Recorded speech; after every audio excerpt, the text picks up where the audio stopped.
Good. So this is a talk that has no experiments and no results. Yeah, thank you. Rather, it's more like a sharing of experience from my own work in corporate R&D. What are some of the challenges that you might face if you try to get your research into a commercial product and a commercial success? So I hope this is interesting food for thought, or at least you'll ask questions later. Before we start, can I get a quick show of hands? Who here is working in academia, like faculty, PhD student? Yeah, okay, so that's quite a few. Corporate R&D in a large company? Okay, actually a lot. Startups? Okay. Who has any code from your research that has shipped into a commercial product? Okay, actually quite a lot. Okay, fantastic. Good. There's this common joke about the drunken guy who was looking for his keys under the lamppost instead of the place where he actually lost it because the light spatter. And so I guess what I want to say in this talk is that sometimes as researchers we tend to look under this wonderful lamppost, which is NLP research, instead of the alley where the users are when we think about pushing things into products. So this is the kind of basic or linear model how we often think about doing research and getting it into products. So basically you do a lot of basic research for a lot of time, you establish all the methods and the terminology, and then it goes over to applied research and you really try to look for the real problems, and then you kind of get the engineers in who scale it and increase performance and make it faster. And then you get some business people in to do the commercialization, and then you have your successful company or your successful product. And while I think this might be a kind of model to think about technology transfer in a very macro scale, so on a level of decades or so, I don't think this model really works at a micro scale if you want to consider what project to work on next and kind of push it through from research to applied research to commercialization to your successful next company or your next product in the company that you're working on. So I think we could think about a lot of examples, basic research on neural networks in the 80s that give us all the tools that now give us deep learning and great AI companies. But I don't think, at least from my experience, that this really works, that you do your basic research and then you push it through this whole process yourself. And I think a basic reason for this is that the quest for scientific novelty and for successful products that people like and find useful, that are really two different things. And in many cases, they're pretty much orthogonal. So I would really like to stress at this point that if you're working in something that's pure scientific research and is absolutely not useful, what is sometimes called the Bohr quadrant after the Danish physicist, you have my greatest respect, and I truly believe that there is a place for basic research without the need to be practical. And the same way, if you're an engineer and you build great products that have basically no new research in that, that's totally fine too. But what if we want to satisfy our desire for doing novel scientific work and still have practical impact with our work? That is sometimes called the Pasteur's quadrant after the French biologist. So what if you want to do innovation that has both novelty and impact? So there's a couple of challenges from my own experience, and I'm sure this is not an exclusive list, why this process is sometimes hard. So one is that when you start doing research, you might not actually start to think about what is the value that you might create for potential users. There's often a problem with reproducibility. I'm sure you have experienced that, I've experienced that, and we experience that when we try to build products at SAP. There's actually a large problem with data in many cases. So while we have a lot of data in general from the web or so for your particular problem that you want to solve, it might be really hard to get data. There's an emphasis on test scores, which is not always reflecting all the aspects you might need to consider when building a product. It's often difficult to kind of adapt it in a larger application, and the timelines in research and product development are vastly different. So I'm not going to all of this because of the time. You can refer to the paper. I just want to talk a little bit more about the value focus, test scores, and adoption. So maybe the most important thing, if you think about a next project to work on and you want to have practical impact, I think would be the value focus. So if you are thinking about your field and then you usually select a very small problem to work on, and then later you might think about applications. If you read any book about entrepreneurship or startups, like the Lean Startup or Business Model Canvas or so, usually you start at the other end of the spectrum and you first identify your users and the value that you would create for them and their needs, and then you kind of go to how you could solve this technically. Another thing I think that is often discussed in our field is the emphasis on test scores. On the one hand, I think we all agree that NLP is so successful as a discipline because of the ability to benchmark progress and kind of drive an objective measure of performance. But on the other hand, if you are trying to build a product, test score accuracy on a particular benchmark is really only one of the criteria.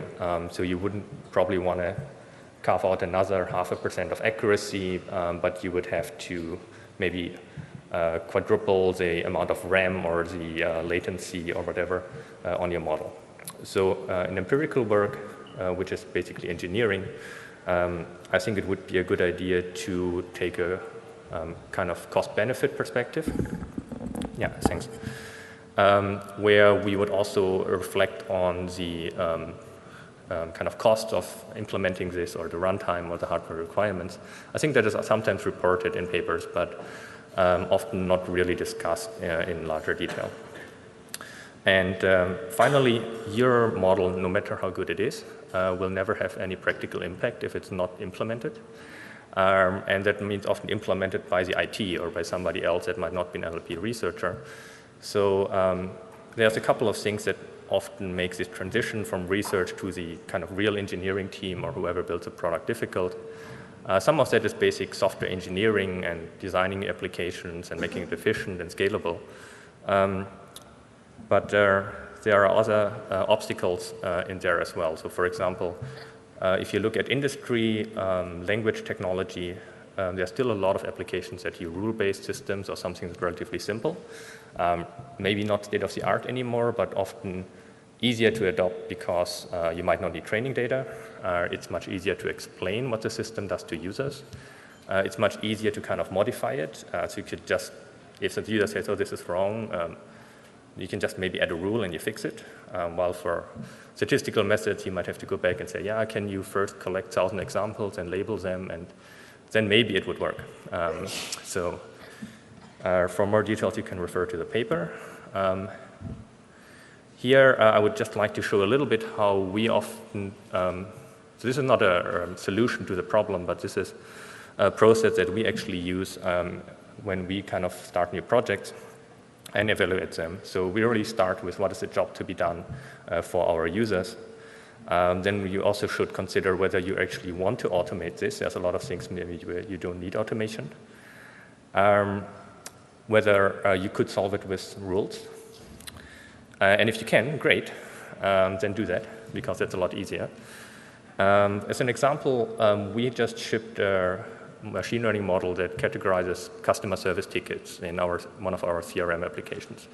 And this is a task where large companies might have a whole team that answers 10 to 100,000 emails per month. This is a task you want to automate. It's tedious, it's laborious, it's repetitive, it's costly.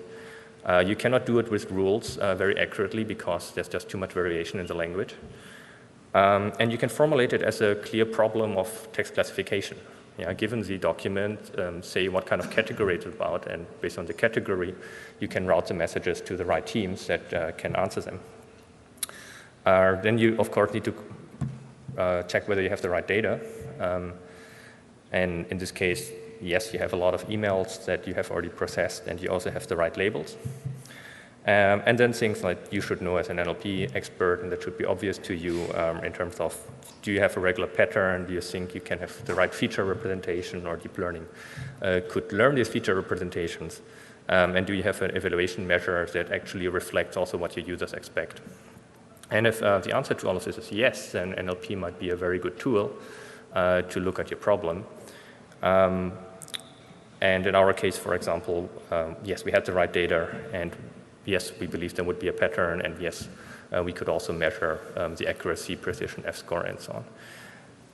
So this is not an authoritative answer of how to do technology transfer, but hopefully this is at least helpful or interesting for some of you who are thinking about industry applications or how to apply your research to relevant problems. And finally, a shameless plug that the SAP Innovation Center is hiring. So if you're interested to find out what we're doing in machine learning on NLP, come talk to us at the SAP booth or check out our website. So thanks very much.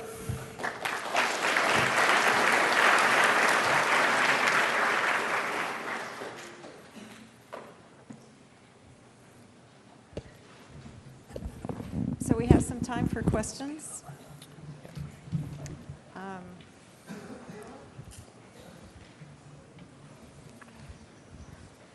So, is this on? Yeah.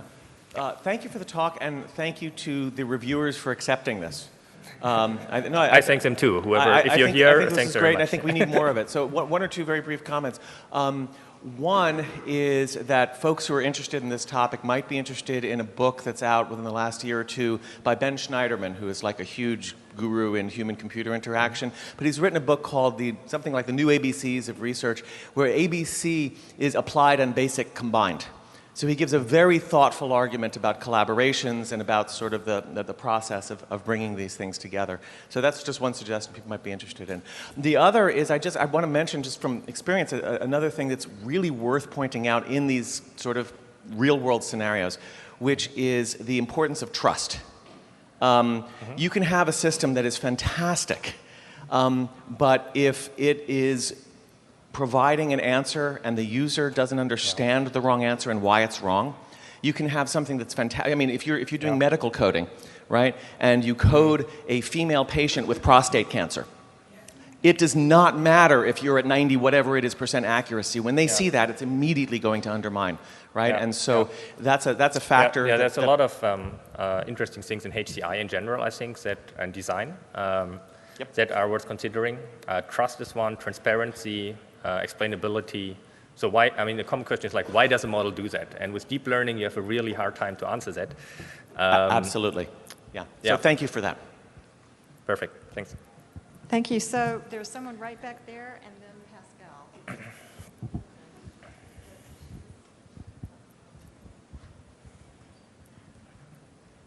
Thank you. Thank you for a great talk, and I think there should be more about this, because it's many times I am approached, since I'm mostly the only computation linguist in Vienna, so I'm approached by many companies, they're asking, oh, I have this tool, I want to do this, and so on. They don't know NLP, but they know the end product that they want to do. Mm-hmm. And I actually come to reflect on this in my PhD, that you have three main topics. It's the language complexity, and the domain complexity, since I work with medical and patent innovations, that is important, and they are integrated. And then they have the task complexity. So if you do information retrieval in newspaper, it could be fine just to get the news articles. But in patent retrieval, you need to actually get the paragraphs that are relevant, not just the document, because the document is 5,000 words, and no one wants to read that. Mm-hmm. So I want you to reflect on, have you also come across this language, domain, and task, that these are actually main things that you need to work with? So I hope I got the question right. So whether we have come across this problem of language complexity, task complexity, yes, and I think that is something that depends on the use case and the exact problem that you have. I think we all agree that language is, of course, fascinating, complex, and has a lot of challenges. But yes, of course, you can have challenges that are very specific to the problem you're dealing with, whether it is, for example, I guess in your case, something that has to be very, very precise, or I think medical, you might have things like you have to be explainable under new European laws and so on. So yes, but I think that depends really on the particular problem. But a good point, yeah, thanks. Hi. Pascal? So thank you for the talk. I lead a research team at the university. I also have founded several companies, including current one. I found that what you were talking is the process of bringing a product to market. But what I'm really interested in hearing your point of view is that the process of identifying the problem to solve, prioritizing the problem. Because in research, you sort of have this fan-out process where we look for the most interesting, perhaps the most challenging problems to solve, because that's just what attracts us to do. But in a company, if you're CTO, CEO, you really gotta find what is the most, you have to optimize for time to market and what people want. But then there's a conflict of, we always hear about disruptive technology. But very often when you try to do something that's really novel and disruptive, it might be too early for the market. So what are your thoughts on this, innovation, disruptive technology versus market-driven innovation? Okay, sure. Very good question. I think this is something. I think that's relevant for both startups and big companies, teams in the big companies. Yeah, it is. So I think this is something where you can write books like Clayton Christensen or so, but I'll try to explain a little bit how we do that. So in terms of research projects that we do, we often, so they have a much longer time horizon. So usually when we identify problems that we think are strategically important, but they might have a very long time horizon or very high risk of failure, or just a lot of uncertainty, we often do them with external research. So fund a PhD at a university or something like that, and we might not really go into product development at that point. In terms of, I think, prioritizing or selecting projects or products to work on, so we work usually very closely with our existing product or industry teams in SAP. And we found that a relatively simple kind of voting scheme where we get our ML experts, but also their business people into the same session, and everyone basically can vote on two simple axes of feasibility and business viability. Gives us a very nice correlated result in many sessions where we have tried this. It's definitely not a perfect way, but I think we kind of copy a little bit from how some venture capitalists identify results. And otherwise, I think there's no perfect answer of that. I think there's a little bit like a innovator's version of the liar paradox. So the liar paradox, this statement is false. So if it's a great new technology that is completely disruptive and nobody has thought about it, it's not obvious that you should invest in it. And if it's the other way around. So I think there's no easy way or no free lunch to solve that. Well, thank you for your thoughts.